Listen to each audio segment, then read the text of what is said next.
primeiro trabalho voluntário foi em 2016, numa cidadezinha de 8.000 habitantes chamada Acauã, no sertão do Piauí.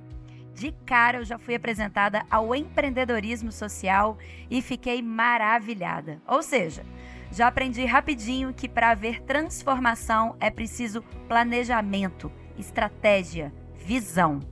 Na boa, hoje o papo é com o Júnior Oliveira, o responsável por me proporcionar essa experiência e que tem transformado vários outros locais com foco no impacto. Júnior, não é segredo para ninguém, né? O tanto que eu falo de você, o tanto que eu conto a sua história, por isso que eu tô tão feliz de ter você aqui hoje comigo. Prazer, antes de qualquer coisa, né? Enfim, a gente fica anos sem se ver, né? Mas parece que a gente estava junto ontem, né? É verdade. O nível de conexão é muito profundo. O tanto que você ajuda, no caso, quando você dá visibilidade pra gente, é muito bacana. Então, só agradecer, né? Imagina, eu lembro da gente até hoje ali, ó, sentado naquela pracinha lá de Acauã, naquele banquinho da praça, e a gente a tarde toda conversando e você me ensinando, né, sobre empreendedorismo, sobre negócios. Eu lembro de você falando que você se mudou para Acauã para entender o contexto da cidade, para daí sim criar um projeto que realmente fosse impactar aquelas pessoas, né? Conta um pouquinho, Júnior, como é que foi essa experiência lá em Acauã? Silvia, na verdade, essa história ela é mais profunda do que você imagina, porque eu estava em Vitória, eu sou capixaba, né? Eu estava para casar com a Rô, mas a gente não tinha casado ainda. E aí, o que aconteceu? Um dia sem sono na internet, pesquisando, né? Eu sempre fui muito autodidata nos processos. E eu encucado, cara, eu achei na internet o livro do Mohamed Yunus, da Yunus Negócios Sociais, né? Que é best-seller, inclusive, né? Foi um dos primeiros livros dele, que é o livro sobre como constituir um negócio social. Fiz o pedido do livro e aí eu falei, cara, eu sempre fui muito extremo nas coisas, né? Falei, tá aí, vamos ver se esse negócio funciona. Fui morar na segunda cidade mais pobre do Brasil, lá no Piauí, Acauã, onde a gente passou a tarde conversando, para testar as teorias do Yunus. Eu tinha acabado de chegar da China, estava trabalhando lá na Cradle of Hope Association, que é uma rede de orfanatos na região de Macau e Hong Kong. E aí eu me deparei com a proposta de empreender socialmente.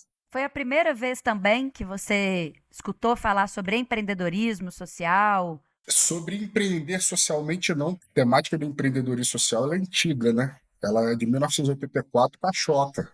Agora, um material que propõe de maneira tão radical como o livro do Yunus, foi a primeira vez que eu me deparei com algo tão extremo, né? A história de um economista que passava para dar aula na universidade por uma favela e que aí um dia resolve parar naquela favela, lá na Índia. Aquilo ali me pegou, a proposta de microcrédito me pegou. Aí eu falei, opa, deixa eu testar esse negócio. Aí fomos pro sertão. Eu sou muito amigo do Antônio da Fortileve, né? Eu falei, Antônio, eu vou.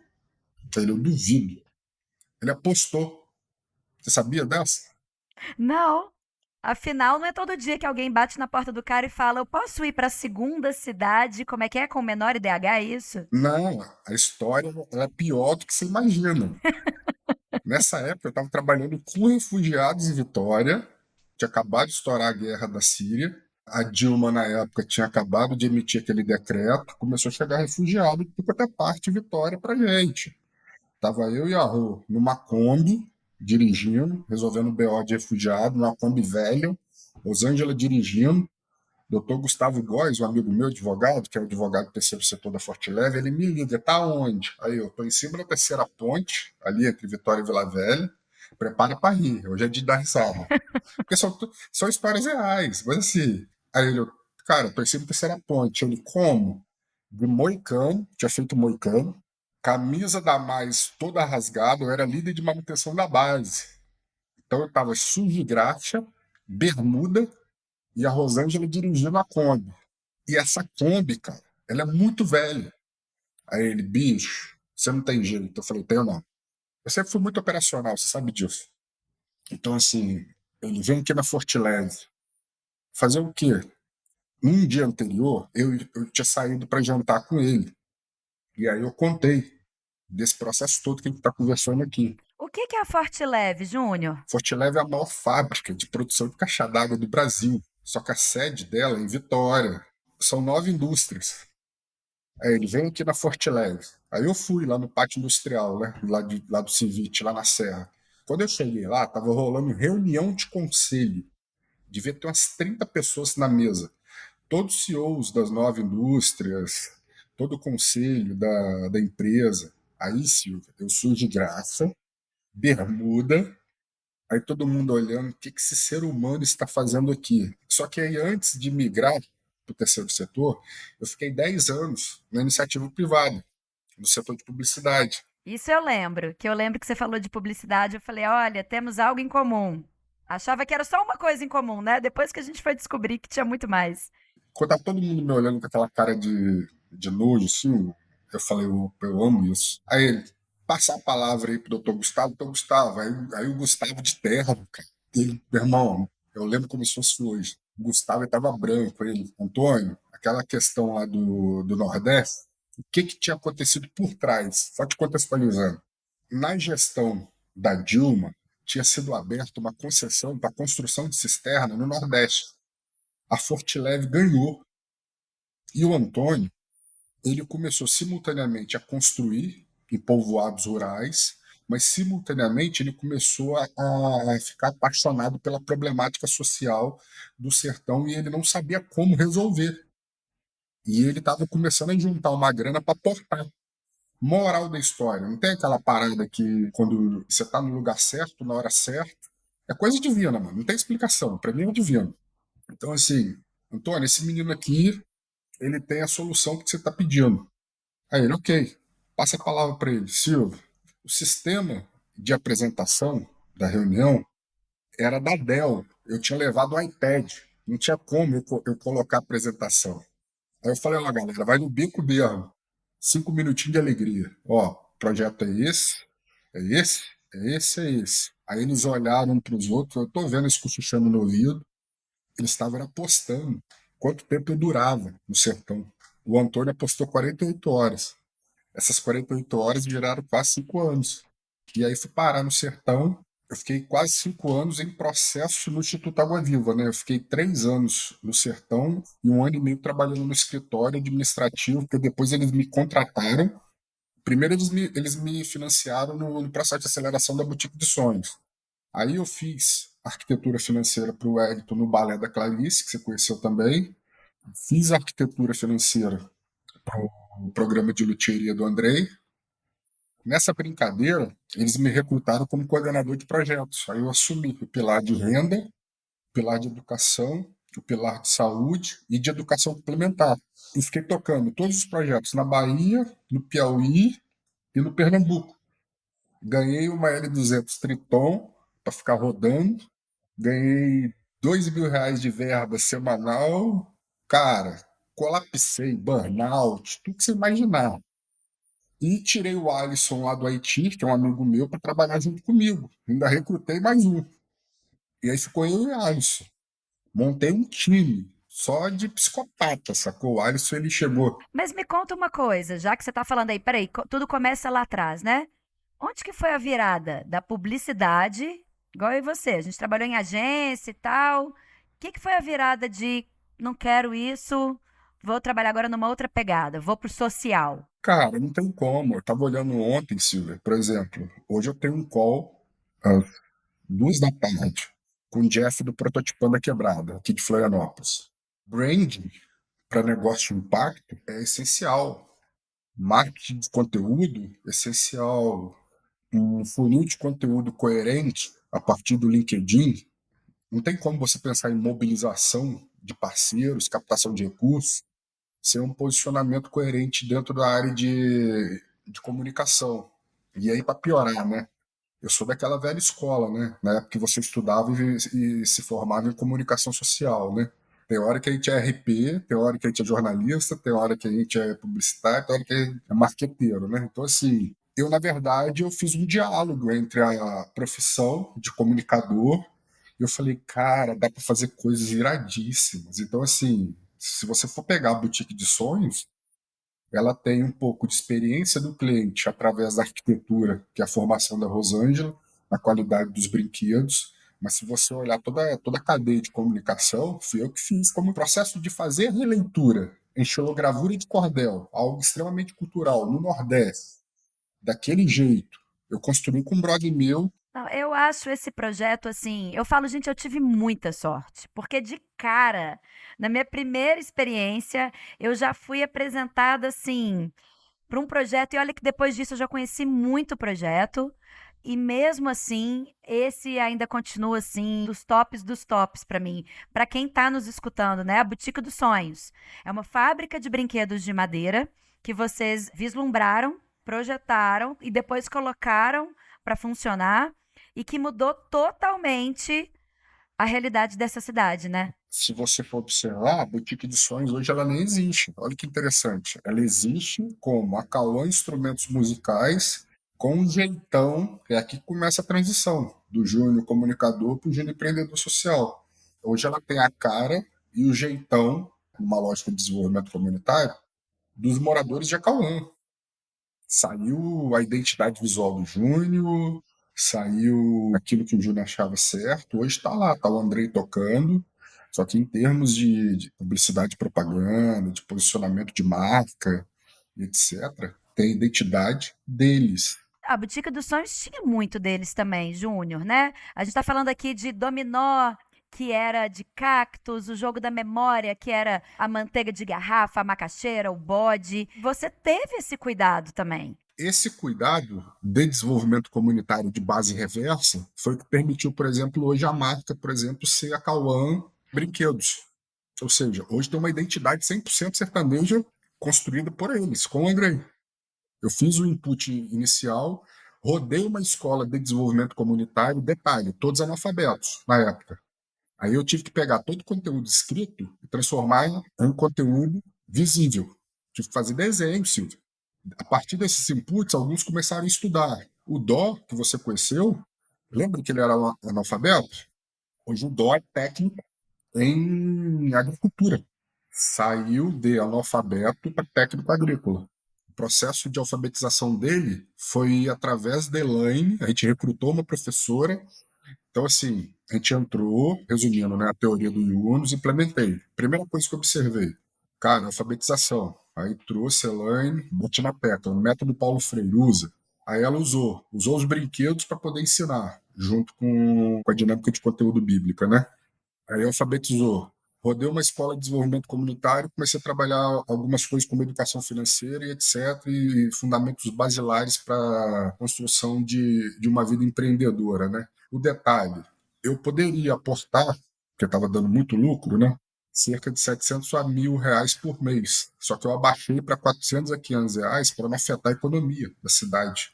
Até essa sensibilidade de quanto iria para cada uma das 17 famílias participantes, a gente tomou cuidado para não gerar uma inflação na cidade. Olha só, que visão. Não, muita maluquice, muita maluquice. É visão, é o que eu falei no início, é estratégia, é planejamento, é entender, né?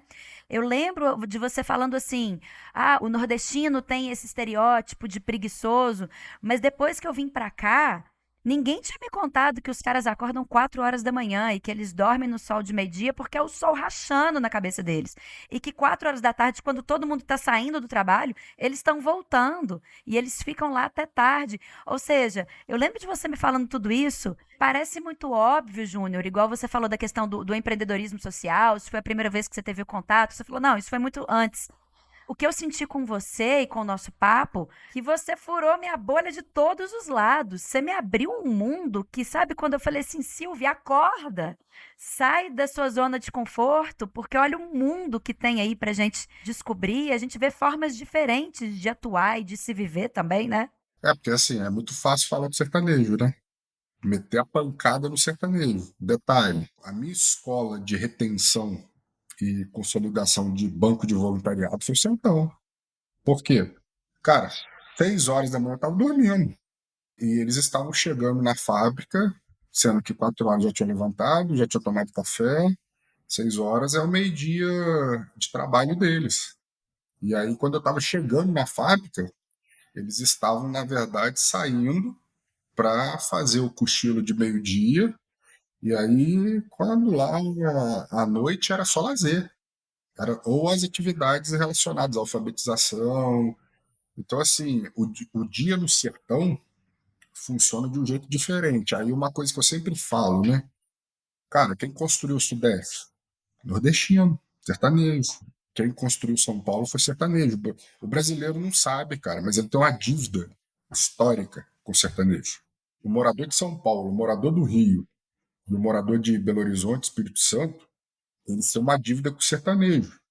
Porque quem botou as cidades de pé foram os sertanejos que migraram, entendeu? Então, assim, é só você fazer um comparativo com a culinária carioca, fazer um comparativo com a culinária, no caso, de capitais como Vitória e São Paulo, tem muita influência nordestina. Então, assim, eu sou suspeito para falar porque eu morei no sertão e agora, assim, com propriedade, né? Estou morando no sul. E aí é a mesma coisa. Enquanto no sudeste é a galera do nordeste do sertão, aqui em Florianópolis o que eu vejo de paraense e manauara, cara, é bizarro. Então, assim, na verdade a gente tem uma dívida com a galera do nordeste e no sudeste e aqui no sul a gente tem uma dívida com a galera do norte. Olha só, não sabia dessa. Me conta, como é que você foi parar em Florianópolis? Não foi a Cauã diretamente para ir, claro. Você tem os seus pit stops aí por vários lugares, né? Mas o que que te levou até o sul dessa vez? Você sabe disso, né? Mas eu acho que eu nunca tive a oportunidade de contar. Eu gosto de ir em eventos desses de inovação. E aí eu fui no evento do FIS, aquele evento anual de inovação social, e tô vendo lá, né? Os meus insights geralmente eles são muito fora da curva, né? Eu falei, cara, essa iniciativa social é gigante. Painel com outra iniciativa social gigante.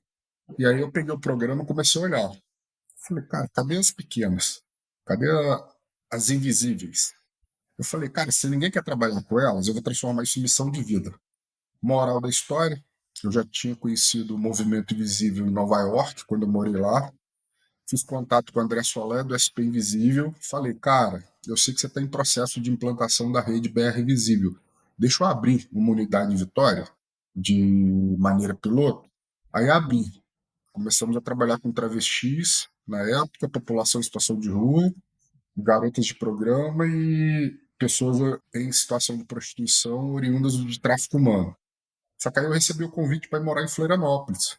Aí quando eu cheguei em Florianópolis, eu descobri, fundei então Vix Invisível em Vitória, passei a gestão. Não sei se você já percebeu, eu tenho mania de abrir e passar a gestão rápido, eu não sou apegado. Eu não sou apegado, eu sou muito desencanado com isso, nada é meu, entendeu? É uma dinâmica de trabalho que eu aprendi com o Fabinho da Novo Jeito. 2 anos no máximo.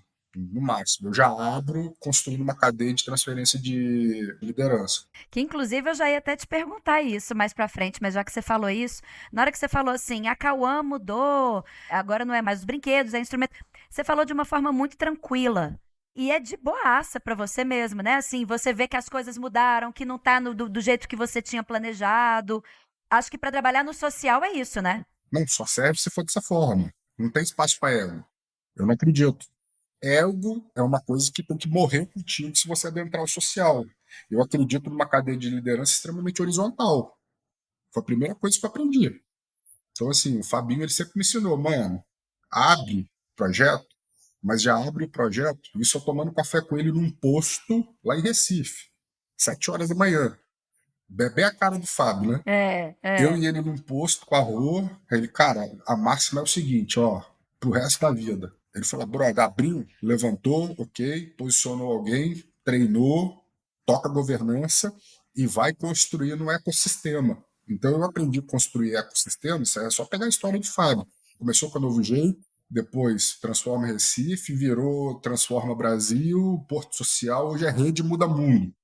Então, assim, eu tenho esse mindset por causa de influência do Fábio, né? Então, assim, eu abri Vitória. Na hora que me fizeram um convite para trabalhar em Florianópolis, eu falei, tá aí, VIX visível, agora tá na hora do Floripa visível. Só que cheguei, olhei aqui em Florianópolis, e tinha 21 iniciativas sociais trabalhando com a população em situação de rua. Aí o publicitário fez o seguinte input na cabeça, né? População invisível, só que deixa eu ir na favela. Entrei nas periferias de Florianópolis. Ao entrar nas periferias de Florianópolis, eu percebi que a ausência pesada de igreja, negócio de impacto, iniciativas sociais, eu falei, tá aí, Floripa Invisível, vamos trabalhar com as comunidades invisibilizadas. Para mim, o melhor sistema de cuidado de população de rua para uma cidade do porte de Florianópolis no Brasil é esse que eu visualizei na Floripa. São 21 iniciativas sociais, todas operando na zona central da ilha. Eu falei, mano, pra que eu vou ficar aqui? Ser só mais um, né? Não é nem questão de ser somente mais um, é mais ou menos assim, cara, deixa eles. Eu tenho muito essa questão do pioneirismo, né? Deixa eu ocupar espaço vazio. Cara, Florianópolis está um boom de ocupação de haitianos, ocupação no entorno de bairros mais pobres. Quer saber? Floripa Invisível, vamos para dentro das periferias. Porque na prática, Silvia, o que eu observei? Tem a pessoa em situação de rua.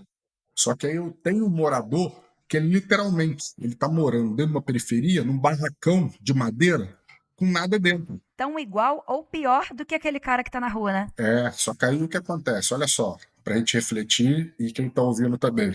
O que é um lar? E o que é uma casa? São coisas totalmente distintas.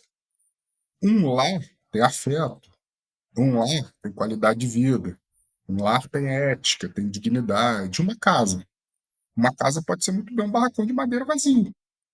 Qual a diferença de uma casa para quem está em situação de rua? Tem gente que não sai da rua. Eu conversando com pessoas em situação de rua, eu ouvi isso. Eu saí da rua, saio não. Eu saí de um lar. Eu falei, não, para. Eu conheci um cara que era filho de general de brigada. Ele falou, mano, o afeto reduz danos. Eu conheci o afeto na rua. Olha que lindo, Silvio. O afeto reduz danos. Eu conheci o afeto na rua com a população de rua. O meu pai, general de brigada, ele não percebeu, mas ele nunca me deu afeto, nunca me deu segurança, nunca me deu limites, nunca me deu amor. Teve um dia que eu vim dar uma volta na rua e eu acabei tomando um porre. Quando eu vi uma pessoa extremamente vulnerável me trazendo uma coberta, um prato de comida, uma marmita, naquele frio de Florianópolis de inverno. Nunca mais saí da rua. Hoje esse cara lidera uma iniciativa social que trabalha com a população de rua. Hoje esse cara ele lidera. Ou seja, ele lidera, inclusive, o movimento nacional, o nome dele é André Chilson, ele lidera o movimento nacional para a população em situação de rua de Santa Catarina. O atual líder do Move Pop Rua SC é uma pessoa que é filho de general de brigada, foi para a rua por iniciativa própria, ficou 17 anos na rua, foi garoto de programa, saiu da rua, casou com outra pessoa que era também uma ex-garota de programa, que hoje lidera o coletivo Voz das Manas, ou seja, trabalha por proteção a mulheres e travestis vítimas de violência em situação de rua, moram num barraco na periferia, não pega um centavo do pai e tá ali fazendo política pública. É ele que fiscaliza a passarela de cidadania, onde a prefeitura de Florianópolis abriga cerca de 300 pessoas. Agora, você fala muito da questão dos invisíveis, né? Inclusive, o SP Invisível aí também vocês falam, né? De pessoas e comunidades invisíveis. Mas num país como o nosso, com tanto contraste com a pobreza, a desigualdade aí escancarada, como é que essa invisibilidade se sustenta? Sendo bem franco com você, o brasileiro não percebe, mas a gente está vivendo numa sociedade de pessoas invisibilizadas. A questão é, a gente tem que parar com essa mania de achar que o invisível é o pobre, sabia? Eu tô falando porque eu circulo nos dois eixos, né?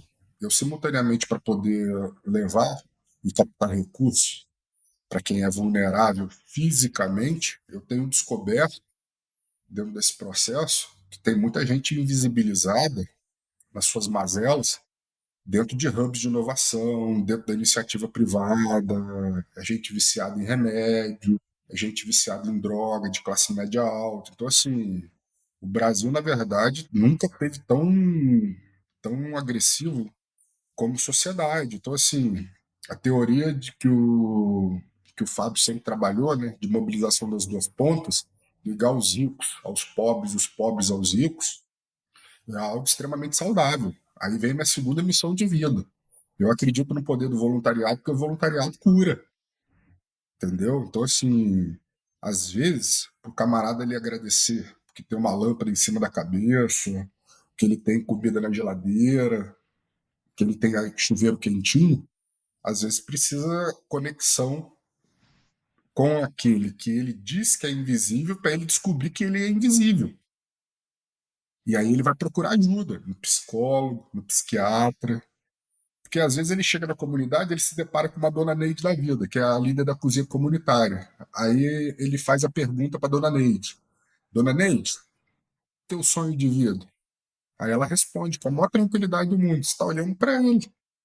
Deus me deu essa cozinha comunitária aqui para atender meus irmãos da comunidade todo mês com 300 kits de alimentação. Aí o camarada tem grana, naturalmente ele buga, ele entra em colapso. Por quê? Ele está procurando o sonho de vida dele até hoje. Aí ele descobre que uma senhora pobre, vulnerável, morando no Brejaru, na maior ocupação, dentro do Frei Damião, maior favela de Santa Catarina, já está realizada? Que eu tô fazendo, né? É. Pera aí, tem alguma coisa de errado. Ela, enquanto fala do sonho realizado, ela chora. E eu vim aqui servir a vulnerável. Só que o vulnerável sou eu. Eu que sou invisível. Eu não tenho amigo, eu sou escravo do trabalho, eu não consigo usufruir do meu dinheiro. O que eu estou fazendo, gente? E aí, o que está acontecendo? Dentro dessa dinâmica de ESG, para além do marketing, eu estou construindo programas de voluntariado para educar seres humanos, usando da desculpa de mobilização de voluntariado. Por quê?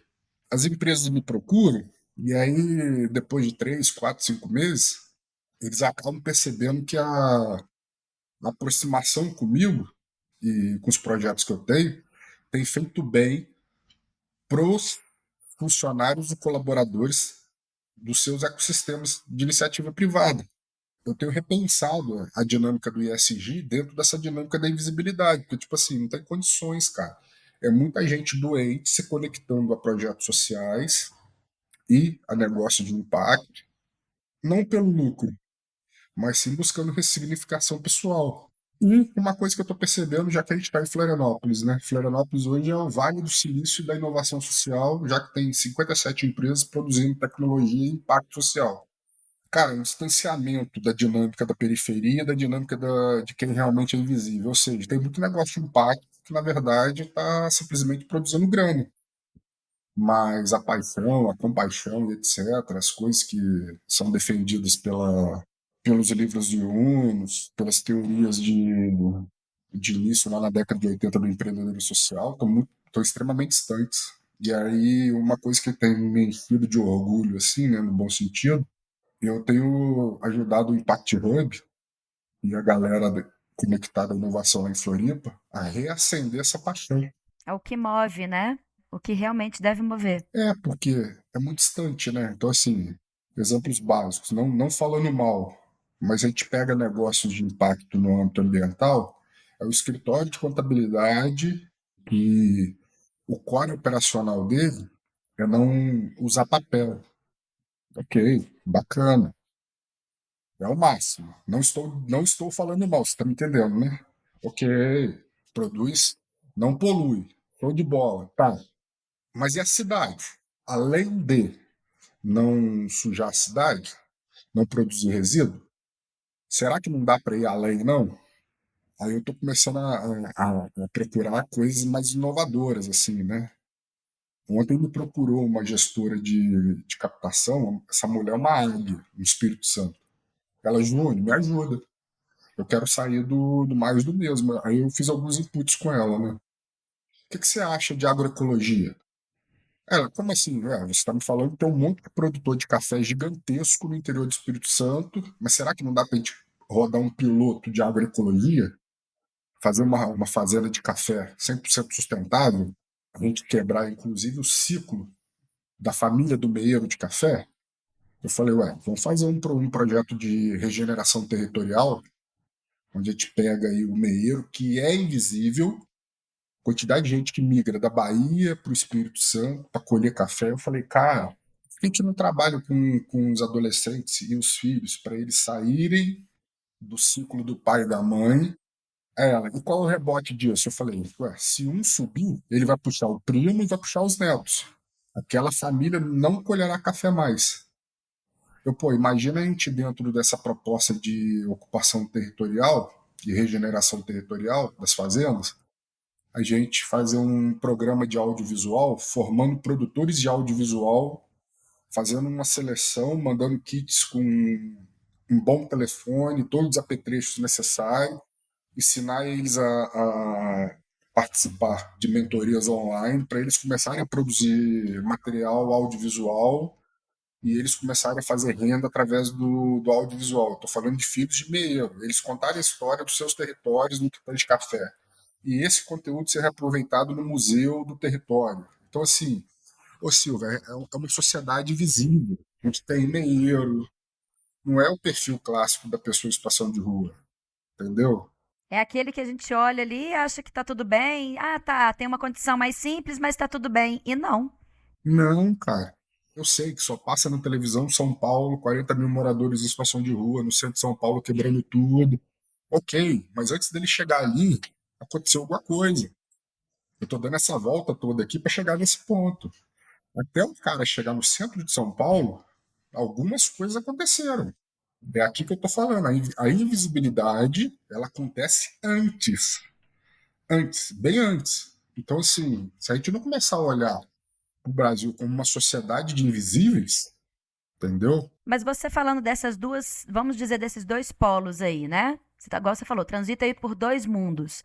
Você acha, então, que para a gente ter essa transformação que precisa, a gente tem que focar nos beneficiários, como você falou do Dó lá em Acauã, que o cara era analfabeto e hoje já está aí, ó, mudou completamente de vida. A gente tem que focar nessas pessoas, ou, ou também não ou em quem vai bancar isso aí, em quem vai financiar, qual frente que a gente deve atuar, ou frentes. A solução está onde? Em quem põe a grana ou em quem vai receber? Silvio, eu acho que vai além disso aí. Eu tenho um elemento que eu amo.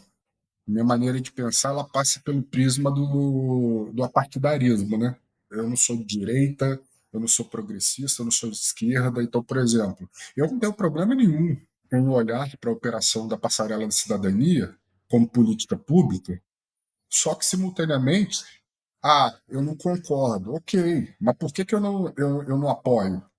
É política pública, brother. Então, em vez de criticar, por que, que eu não vou para dentro e vou lá apoiar?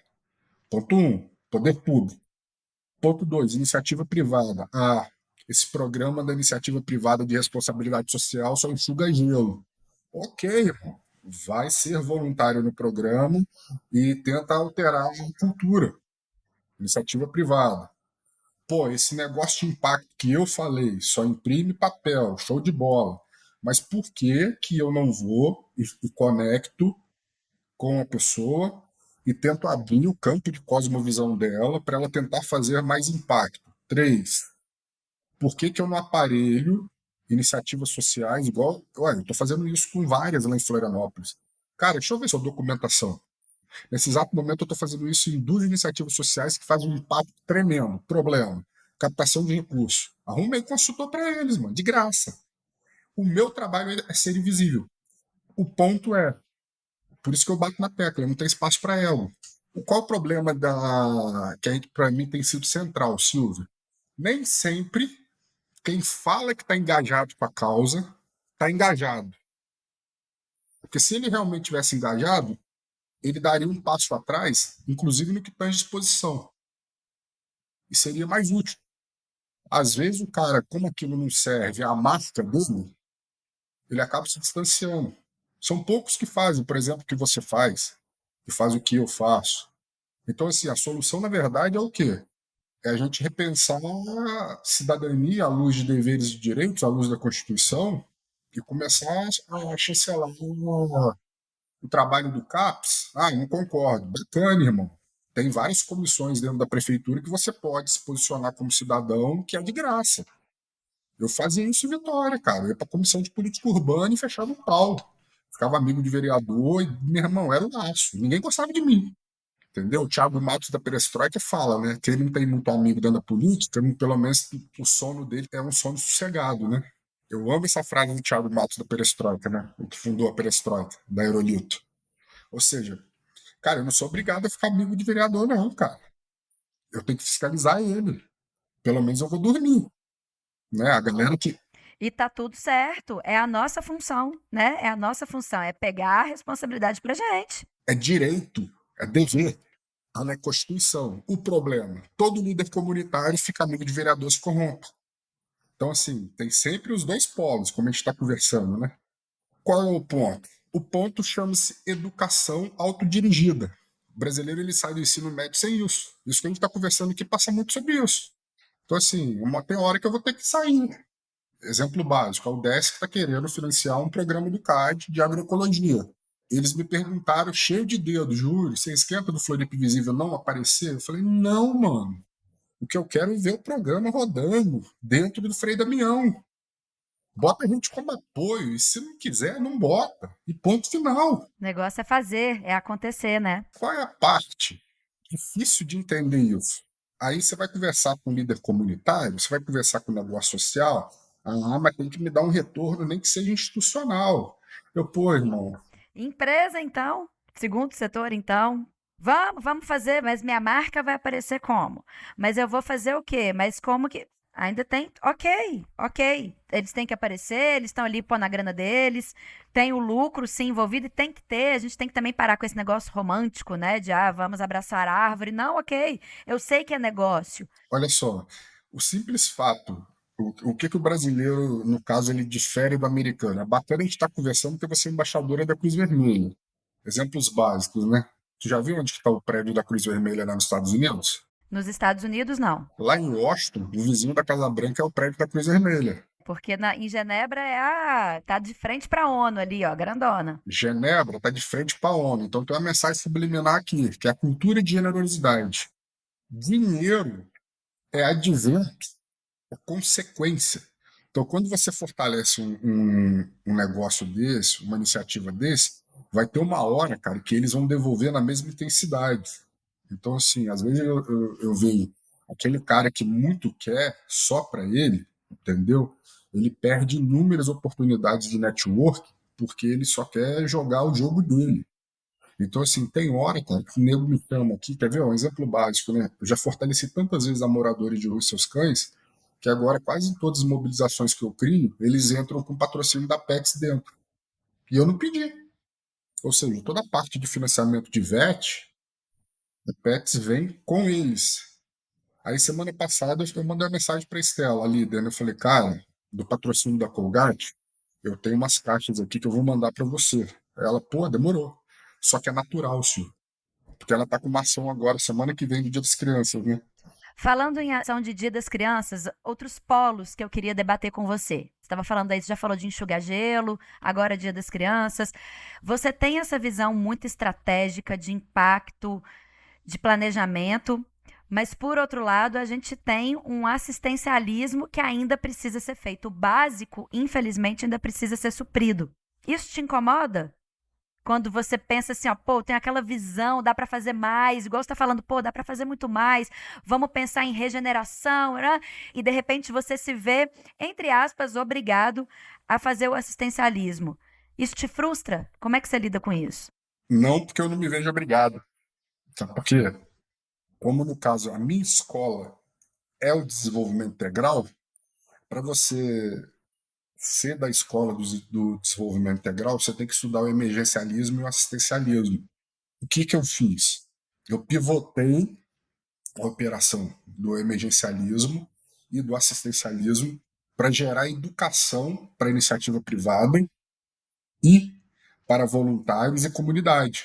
Então, as minhas grandes reuniões são em meio a mobilizações emergenciais e assistenciais.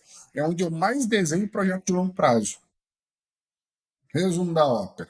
Estou lá rodando uma ação semana passada.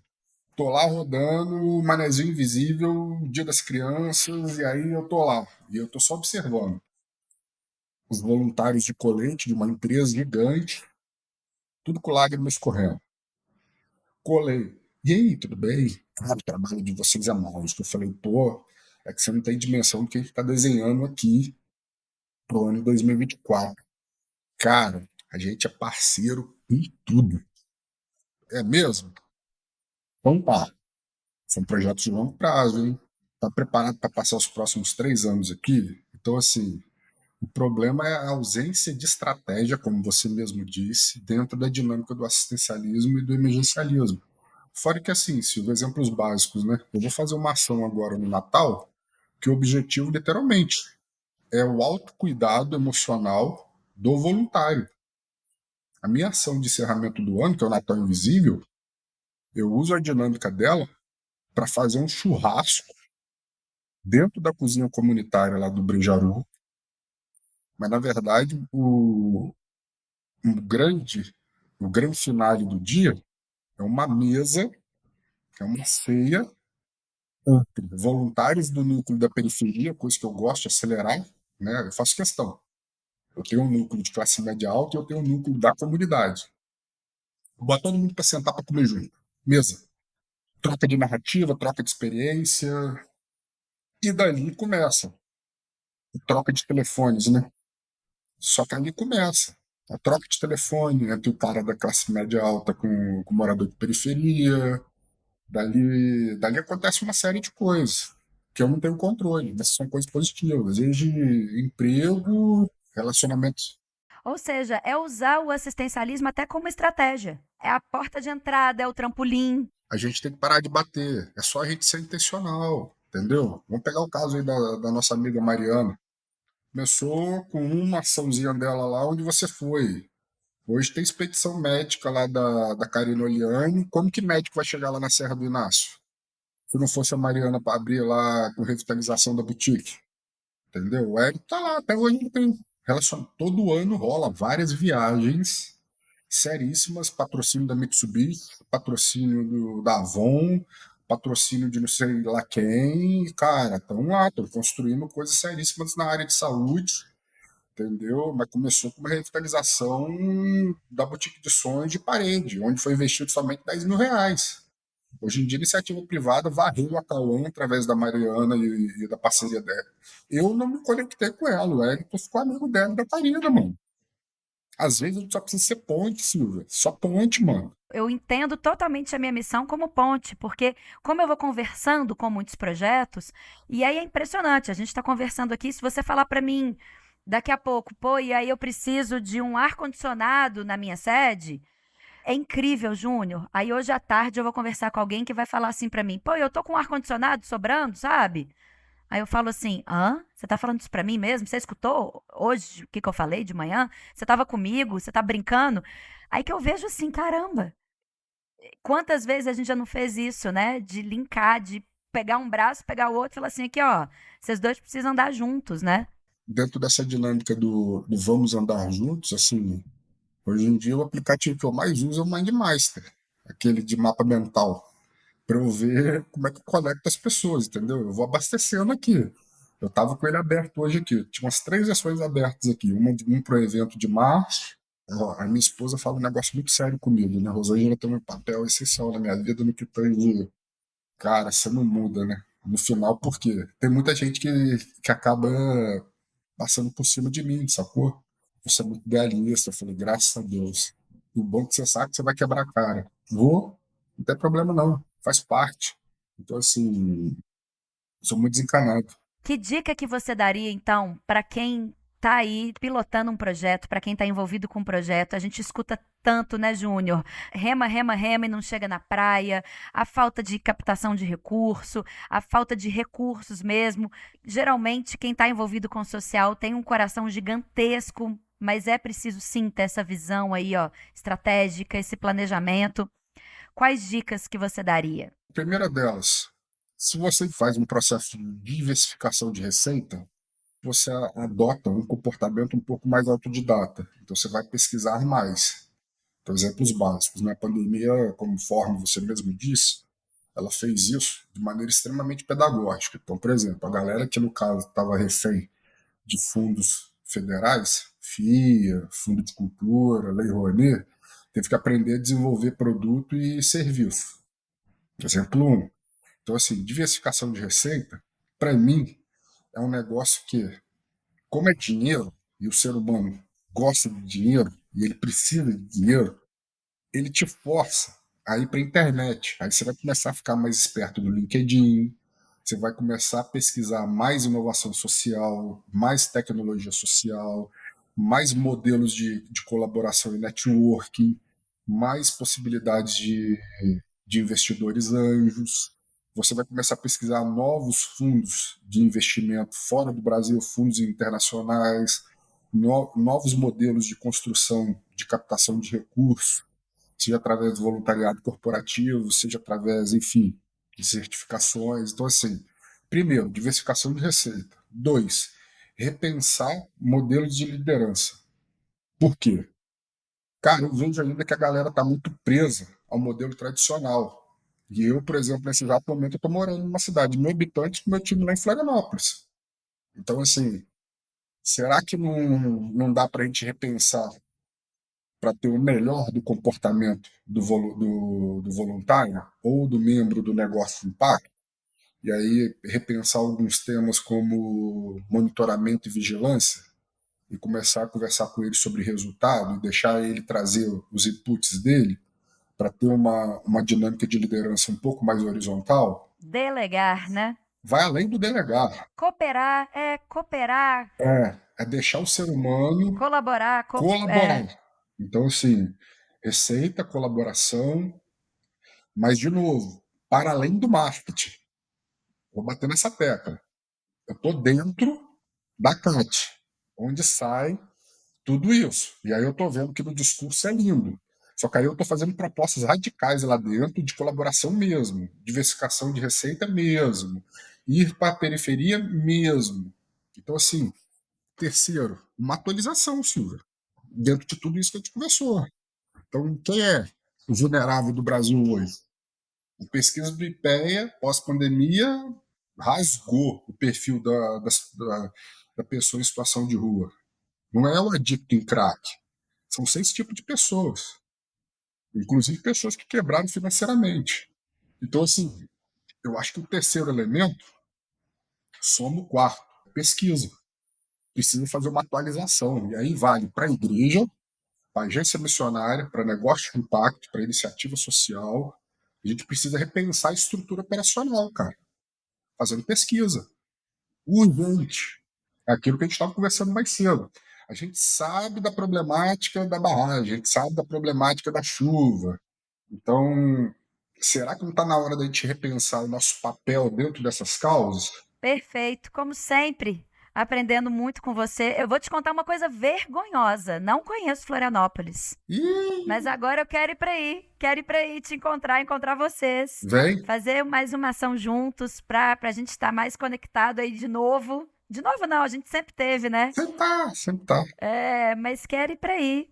Para a gente conversar mais, para conhecer os projetos aí de perto também. É sempre bom estar perto aí de com quem a gente aprende, com quem soma, com quem a gente tem essa troca, né? Exato. Tem muita coisa boa, cara.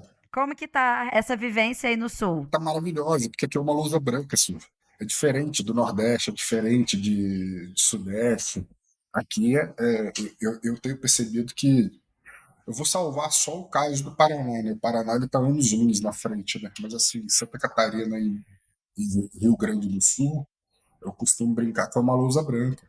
Então, assim, eu tô podendo fazer várias coisas que eu sempre sonhei aqui. A cultura ajuda, o ritmo de trabalho, a dinâmica é um pouco menos acelerada. Então, assim, aqui eu tô podendo viver um sonho antigo meu, que é o sonho de viver micro projetos e fazer muito projeto piloto. Pode testar, pode experimentar, erra, volta, refaz, né? Tô na fase de pivô, total. Então, por quê? Porque a cultura, ela ajuda. E as pessoas gostam de processos mais lentos, mas com tomadas de decisões mais duradouras, né? Então, assim, eu consigo tempo para gravar podcast. Eu não conseguia naquele frenesi do Sudeste e do Nordeste, entendeu? Eu tô conseguindo morar na zona rural e, simultaneamente, continuar com uma operação extremamente urbana. Então, assim, tem algumas coisas que aqui na região sul são permitidas, né, para pessoas como eu, né? Não, e é legal que eu acho que você também, fora tudo isso que você falou, que serve de muito exemplo e de referência para muita gente, você também mostra que é possível trabalhar no social e ter aí a sua vida, do estilo de vida que você quer. Você tá aí com 2 filhos, com a sua esposa, com a sua família, e é possível, né? Vou te dar uma informação. Eu passo novembro e dezembro somente fazendo autocuidado do meu time.